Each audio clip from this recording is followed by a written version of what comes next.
আন্ডারওয়ার্ল্ডের এক কুখ্যাত গ্যাং যাদের নাম শুনলেই প্রতিটা দেশ আতঙ্কে থাকত। তারাই একদিন হামলা করে বসে লিবিয়ার এক নিউক্লিয়ার প্ল্যান্টে। সেখান থেকে তারা এমন সিক্রেট কিছু চুরি করে যা দিয়ে তৃতীয় বিশ্বযুদ্ধ ঘটানো সম্ভব। তার মানে বুঝতে পারছেন, সম্পূর্ণ মানবজাতি এখন হুমকির মুখে। তখন এই কুখ্যাত গ্যাংকে টপকাতে পাঠানো হয় আমাদের সেই পাগলা টিমকে, যেখানে রয়েছে এমন সব ঘাড়তেরা পোলাপান যাদের নাম শুনলে বাঘা বাঘা মাফিয়ারাও থরথর করে কাঁপত। তারা মুখের বদলে বুলেট দিয়ে আলোচনা করত। আর এই যে তাকলাকে দেখছেন, সে কি লেভেলের ডেঞ্জারাস তা আমাদের ভালো করেই জানা। এই মুভিতে তার অ্যাকশনগুলো জাস্ট মাথা নষ্ট। ভাই রে ভাই, মুভিতে যে লেভেলের ফাইটিং আছে তা অ্যাকশন জগতে আলাদা একটা লেভেলে নিয়ে গেছে। আর শেষে এমন সব টুইস্ট দেখবেন যা আপনার মাথা ঘুরিয়ে দিতে বাধ্য। তো চলুন ঝটপট একটি লাইক করে দেখে আসি পাগলা টিমের গ্যাং কিলিং মিশন। মুভির শুরুতেই আমরা লিবিয়ায় অবস্থিত একটি কেমিক্যাল প্ল্যান্ট দেখতে পাই। সেখানকার সিকিউরিটি খুবই টাইট ছিল, কারণ এখানে নিউক্লিয়ার বোমা নিয়ে রিসার্চ করা হতো। চারদিকে শত শত সিকিউরিটি 24 ঘন্টা পাহারা দিয়ে সেই প্ল্যান্টকে প্রোটেক্ট করে। এরপর দেখা যায় সেই কেমিক্যাল প্ল্যান্টের জেনারেলকে। তিনি তার পরিবারের সাথে সুন্দর কিছু মুহূর্ত পার করছিলেন, কিন্তু হঠাৎ সেখানে একটি মাফিয়া গ্যাং অ্যাট্যাক করে বসে। কয়েকটি গাড়িতে ভারী ভারী সব সাজোয়া অস্ত্র নিয়ে তারা সেই কেমিক্যাল প্ল্যান্টে এন্ট্রি করে। সেখানকার সিকিউরিটি তাদের বাধা দিতে চাইলে তারা সেই গাড়ি দিয়ে সেখানকার সমস্ত কিছু উড়িয়ে দেয়। তখন শুরু হয়ে যায় দুই পক্ষের মধ্যে তুমুল ফায়ারিং। মাফিয়াদের কাছে অত্যাধুনিক সব অস্ত্র ছিল, তারা সেগুলো দিয়ে মুহূর্তের মধ্যে চারদিকে তাণ্ডব চালাতে শুরু করে। সেখানের একের পর এক সিকিউরিটিকে তারা পাখির মতো মারছিল। অন্যদিকে বাকি এনিমিরা মিসাইল লঞ্চ করে সেখানকার সমস্ত ট্যাঙ্ক একদম মাটির সাথে মিশিয়ে দেয়। এরপর আমরা পরিচিত হই এই মাফিয়া গ্যাংয়ের আসল খেলোয়াড় রহমতের সাথে। মুহূর্তে সেই এনিমিরা সেখানে থাকা সমস্ত সিকিউরিটি গার্ডকে একদম খেয়ে দেয়। রহমত তখন সেখানে বেঁচে থাকা একজন গার্ডকে জিজ্ঞেস করে, বল তোদের জেনারেল কোথায়? এরপর সিন পরিবর্তন হলে আমরা দেখতে পাই পাগলা টিমের লিডার বার্নিকে। সে তার আইকনিক বাইক নিয়ে সেই লেভেলের একটা ভাব মেরে তার বন্ধু লির সাথে দেখা করতে যায়। কিন্তু সেখানে গেলে বোঝা যায় লি তার গার্লফ্রেন্ড জিনার সাথে ঝগড়া করছিল। লির মতো মাল বাইরে বাঘের মতো হিংস্র হলেও জিনার কাছে একদম ভেজা বিড়াল ছিল। যাই হোক, এরপর বার্নি আর লি একটি বারে চলে আসে, কারণ কাল রাতে বার্নি জুয়াতে অনেক টাকা হেরে গিয়েছিল। কিন্তু টাকা দিতে না পারায় সেখানকার এক পাতি মাস্তান তার প্রিয় একটি আংটি কেড়ে নিয়েছে। এরপর দুজনই সেই বারে এন্ট্রি করে। বার্নি তখন লিকে আদেশ করে তার কারিশমা দেখানোর জন্য। লি তখন সেই মাস্তানগুলোকে গিয়ে বলে, দেখ ভাই, যদি বাঁচতে চাস ভালোই ভালোই সেই আংটিটা দিয়ে দে। কিন্তু সেই মাস্তানগুলো উল্টো তার সাথে বেয়াদবি করে বসে। লির মাথায় তখন রক্ত উঠে যায়। সে আছাড় মেরে এক মাস্তানকে টপকে দেয়। লির এই ভয়ঙ্কর রূপ দেখে বাকি মাস্তানগুলোর প্যান্টে হিসু করে দেওয়ার মতো অবস্থা। তারা তখন দ্রুত সেই আংটিটা দিয়ে সেখান থেকে লেজ গুটিয়ে পালিয়ে যায়। এরপর আমরা পুরো পাগলা টিমকে তাদের আস্তানায় দেখতে পাই। এর মধ্যেই সেখানে সিআইএ এজেন্ট মার্শ আসেন। তিনি তখন সবাইকে জানান সম্প্রতি লিবিয়ার এক কেমিক্যাল প্ল্যান্টে এক কুখ্যাত মাফিয়া গ্যাং অ্যাট্যাক করেছে। এখন পুরো পাগলা টিমের মিশন হলো সেখানে গিয়ে পুরো কেমিক্যাল প্ল্যান্টকে প্রোটেক্ট করা, যাতে সেখানে থাকা নিউক্লিয়ার ডেটোনেটরগুলো কোনোভাবে সেই মাফিয়াদের হাতে না পড়ে। যেহেতু এমার্জেন্সি মিশন ছিল, তাই পাগলা টিম এক মুহূর্ত দেরি না করে তখনই লিবিয়ার উদ্দেশ্যে বেরিয়ে পড়ে। অন্যদিকে আমরা রহমতকে দেখতে পাই। সেই কেমিক্যাল প্ল্যান্টের মেইন বেসে ঢুকে পড়েছে। সেখানকার গার্ডরা তখন বাধা দিতে শুরু করলে সে একাই তাদের মেরে একদম ভর্তা বানিয়ে দেয়। আসলে রহমতকে পাওয়ার দিচ্ছে আন্ডারওয়ার্ল্ডের আরেক কুখ্যাত সন্ত্রাসী ওসেলট। তাদের মূল উদ্দেশ্য ছিল এই কেমিক্যাল প্ল্যান্টে থাকা কিছু নিউক্লিয়ার ডেটোনেটর চুরি করা।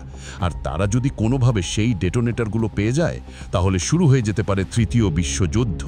যাই হোক, রহমত তখন সমস্ত গার্ডকে কচুকাটা করে জেনারেলের কাছে পৌঁছায়। এরপর সে জেনারেলকে হালকা করে থেরাপি দিলে জেনারেল বাধ্য হয়ে ডেটোনেটরের লোকেশন বলে দেয়। রহমত তখন দ্রুত সেই ডেটোনেটরগুলো নিয়ে সেখান থেকে বেরিয়ে পড়ে। কিন্তু এর মধ্যেই আমাদের পাগলা টিম সেখানে পৌঁছে যায়।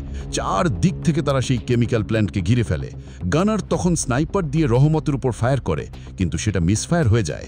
আর তখনই শুরু হয় আসল খেলা। রহমত যখন তার গ্যাং নিয়ে সেখান থেকে কেটে পড়ছিল, লি তখন তাদের পিছু ধাওয়া করে এবং হেভি মেশিন গান দিয়ে তাদের উপর তাণ্ডব চালায়। অন্যদিকে বার্নি বিমান থেকে তাদের ব্যাকআপ দিচ্ছিল। কিন্তু তখনই রহমতের এক চালায় বার্নির বিমানকে উদ্দেশ্য করে একটি মিসাইল লঞ্চ করে। তখন মুহূর্তেই সেই মিসাইল তার টার্গেটে হিট করলে বার্নির বিমানে আগুন ধরে যায়। এসব দেখে লি ভীষণ ভয় পেয়ে যায়, কিন্তু বার্নি বলে তার কথা চিন্তা না করে তাদের যে মিশন দেওয়া হয়েছে তারা যেন সেটি কমপ্লিট করে। তবে লি বার্নির আদেশ অমান্য করে রহমতের পিছু ছেড়ে সেই মিসাইল লঞ্চারকে উড়িয়ে দেয়, কিন্তু এই সুযোগে রহমত তার কাছে থাকা স্নাইপার দিয়ে বার্নির বিমানে শ্যুট করে। তখন বিমানটি পুরোপুরি ড্যামেজ হওয়াতে সরাসরি মাটিতে ক্র্যাশ করে। সবাই তখন দ্রুত ছুটে যায় বার্নিকে বাঁচাতে, কিন্তু সেখানে শুধু বার্নির পুড়ে যাওয়া দেহ ছিল। লি তখন সেখানে বার্নির প্রিয় আংটিটা দেখতে পায়। অন্যদিকে রহমত এই সুযোগে ডেটোনেটর নিয়ে পালিয়ে যায়। সিন শিফট হলে আমরা এক্সপেন্ডেবল টিমের আস্তানা দেখতে পাই। সবাই তাদের মেইন লিডারকে হারিয়ে মন থেকে একদম ভেঙে পড়েছিল। মার্শ তখন জানায় লিকে তাদের পরবর্তী মিশন থেকে বাদ দেওয়া হয়েছে, কারণ সে বার্নির কমান্ড ফলো না করায় রহমত সেখান থেকে পালিয়ে গেছে। আমরা বুঝতে পারি তার প্রিয় বন্ধুকে হারিয়ে লি একদম একা হয়ে গেছে। সে তখন ঠিক করে যেভাবে হোক রহমত সহ তার পুরো গ্যাংকে মাটির সাথে মিশিয়ে দেবে। এরপর লি বাসায় আসলে তার চোখে পড়ে একটি ফাইল। সে বুঝতে পারে তার পরিবর্তে এই মিশনে জিনাকে অ্যাড করা হয়েছে। লি তখন চালাকি করে জিনাকে একটি ছুরি দেয় আর বলে, এটি তোমার কাছে রাখো, মিশনে কাজে লাগবে। আসলে সেই ছুরির মধ্যে সে একটি জিপিএস ট্র্যাকার লাগিয়েছিল, যার মাধ্যমে সে জিনা সহ তার টিমের লাইভ লোকেশন জানতে পারবে। এরপর সিন পরিবর্তন হলে আমরা পুরো টিমকে একসাথে দেখতে পাই। মার্শ সবাইকে মিশনের সমস্ত প্ল্যানিং বুঝিয়ে দিচ্ছিল। সে জানায় রহমত এখন সমস্ত ডেটোনেটর নিয়ে জাহাজে করে রাশিয়ার দিকে যাচ্ছে এবং সেখানেই তার বস ওসিল্ট ডেটোনেটরগুলো নিতে আসবে। এখন তাদের মিশন হলো সেই ডেটোনেটরগুলো রেস্কিউ করা এবং ওসেল্ট সহ তার পুরো গ্যাংকে টপকে দেওয়া। এরপর পুরো টিম সেই জাহাজের দিকে রওনা দেয়। অন্যদিকে লি থাইল্যান্ডে যায় এক্সপেন্ডেবল টিমের পুরনো সদস্য ডেচার সাথে দেখা করার জন্য। লি তখন ডেচাকে জানায় তাদের বস বার্নিকে রহমত মেরে ফেলেছে, তাই সে রহমতের পুরো গ্যাংকে খেয়ে দেওয়ার মিশনে নেমেছে এবং এই মিশনে তার ডেচার সাহায্য প্রয়োজন। ডেচা তখন কোনো কিছু না ভেবে সাথেই রাজি হয়ে যায়। এরপর দেখানো হয় পুরো এক্সপেন্ডেবল টিম ইতিমধ্যে সেই জাহাজে পৌঁছে গেছে। সবাই তখন সাবধানে মেইন বেসের দিকে এগিয়ে যাচ্ছিল, কিন্তু তাদের একজনের ভুলের কারণে মার্শের চেলাপালা তাদের বন্দি করে ফেলে। এর মধ্যেই বোটে করে লি আর ডেচাও সেখানে এসে পড়েছে। লি তখন একাই সেই জাহাজে এন্ট্রি করে আর ডেচাটাকে ব্যাকআপ দেওয়ার জন্য বোটে থেকে যায়। লি যখন সামনের দিকে যাচ্ছিল হঠাৎ একজন সোলজার তাকে গান পয়েন্ট করে, কিন্তু লি যে কোন লেভেলের মাল তার কোনো ধারণাই নেই। মুহূর্তেই ছুরি বের করে তার গলায় ঢুকিয়ে নকডাউন করে দেয়। এরপর লি স্কোপ করে দেখতে পায় চারদিকে শত শত সোলজার পাহারা দিচ্ছে। সে তখন দ্রুত সামনের দিকে যেতে শুরু করে। তখনই আরও কিছু সোলজার চলে আসে। লি তার কাস্টমাইজ রাইফেল দিয়ে সবার মাথার খুলি একদম উড়িয়ে দেয়। ভাইরে ভাই, প্রতিটা শট সোলজারদের মাথায় হিট করছিল। অন্যদিকে রহমত মার্শকে জিম্মি করে সিআইএ হেডকোয়ার্টারে বলে, যদি পুরো এক্সপেন্ডেবলসকে জীবিত চাও তাহলে আমার এক বন্ধুকে জেল থেকে মুক্তি দিতে হবে। কোনো উপায় না পেয়ে সিআইএ এজেন্টরা রাজি হয়ে যায়। এদিকে পাগলা তার সামনে আসা সোলজারদের তার কারিশমা দেখাচ্ছে। তার কাছে থাকা ছুরি দিয়ে এক এক করে সবাইকে কচুকাটা করছিল। বেশ কিছু সোলজারকে টপকে দিয়ে সে কন্ট্রোল রুমের দিকে এগিয়ে যাচ্ছিল, কিন্তু ইতিমধ্যে রহমত বুঝতে পারে লি এসে পড়েছে। সে তখন তার চেলাবালাকে হুকুম দেয় লিকে খতম করার জন্য। শত শত সোলজার তখন লি এর উপর ঝাঁপিয়ে পড়ে। লি একাই অনেক সোলজারকে হেডশট দিয়ে খতম করে দেয়, কিন্তু যত সময় যাচ্ছে ক্রমেই সোলজারদের সংখ্যা বাড়ছে। তাই লি চালাকি করে একটি বাইকে অটোমেটিক মেশিনগান লাগিয়ে তার তাণ্ডব শুরু করে দেয়। সোলজাররা যখন লি এর পিছু করছিল, লি তখন বাইক ঘুরিয়ে তাদের দিকে করা মাত্রই মেশিনগানের প্রতিটা বুলেট সোলজারদের শরীর ছিন্ন ভিন্ন করে দেয়। এরই মধ্যে সেখানে ডেচা চলে আসে লিকে ব্যাকআপ দেওয়ার জন্য। আমরা দেখি সে কুংফু স্টাইলের রহমতের সোলজারদের খুব সহজেই কচুকাটা করছিল। তার সামনে যেন সবাই মশামাছি। এভাবেই কিছুক্ষণ তাণ্ডব চালিয়ে সমস্ত সোলজারকে মাটিতে শুইয়ে দেওয়ার পর লি বেরিয়ে পড়ে তার টিমকে রেস্কিউ করার জন্য। টিমের সবাই লিকে দেখে ভীষণ খুশি হয়, আর এরপরই শুরু হয় আসল খেলা। পুরো টিম এবার বেরিয়ে পড়ে রহমত সহ তার পুরো গ্যাংকে টপকে দিতে। সবাই যখন ডেটোনেটরগুলোর কাছে যায় তাদের মাথায় যেন আকাশ ভেঙে পড়ে, কারণ রহমত চালাকি করে সেখানে টাইমার সেট করেছিল যা 28 মিনিটের মধ্যে ব্লাস্ট হবে। সবাই তখন বুঝতে পারে তাদের রহমতকে খতম করে দ্রুত এখান থেকে কেটে পড়তে হবে। এদিকে সোলজাররা তাদের চারদিক থেকে ঘিরে ফেলেছে। লি তখন মাস্টার প্ল্যান করে একটি ছোট গাড়িতে বোমা সেট করে তাদের দিকে চালিয়ে দেয়। সোলজাররা বিষয়টি দেখতে গেলে মুহূর্তেই বোমা ব্লাস্ট করে অসংখ্য সোলজার নকডাউন হয়ে যায়। এরপর শুরু হয় দুই টিমের তুমুল ফায়ারিং। এখানে আমরা দেখি পাগলা টিমের নতুন মেম্বারদের আসল পাওয়ার। তারা চোখের পলকে রহমতের সোলজারদের খেয়ে দিচ্ছে। সবাই যখন ফ্রন্ট লাইনে ফাইট করছিল, লি একাই কন্ট্রোল রুমে চলে আসে। সেখানে লি এবং রহমতের মধ্যে শুরু হয় হ্যান্ড টু হ্যান্ড লড়াই। দুজনেই ছিল পাক্কা খেলোয়াড়, কেউ কাউকে চুল পরিমাণ ছাড় দিচ্ছে না। কিন্তু আমরা তো জানি পাগলা লিয়ের সামনে টিকে থাকা অসম্ভব। এক পর্যায়ে লি একটি ধারানো লোহার রহমতের বুকে বসিয়ে। এরপর লি বলে, যদি বাঁচতে চাস বল টাইমার বোমার রিমোট কোথায়। সে তখন ভয় জানিয়ে দেয় রিমোট মার্শের কাছে। আর এখানে আমরা মুভির প্রথম টুইস্ট জানতে পারি।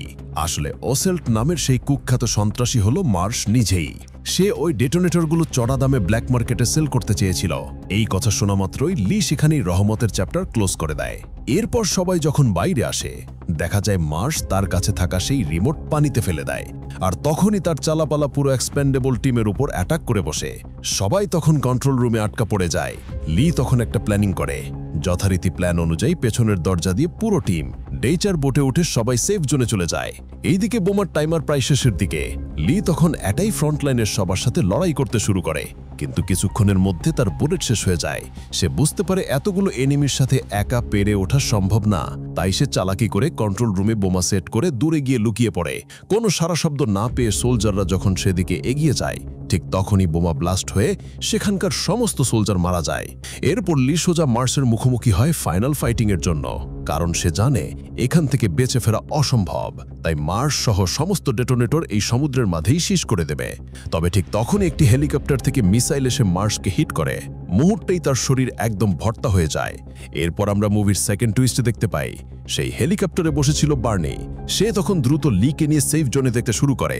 এরপর মিসাইল লঞ্চ করে পুরো জাহাজটিকে একদম চুরমার করে দেয়।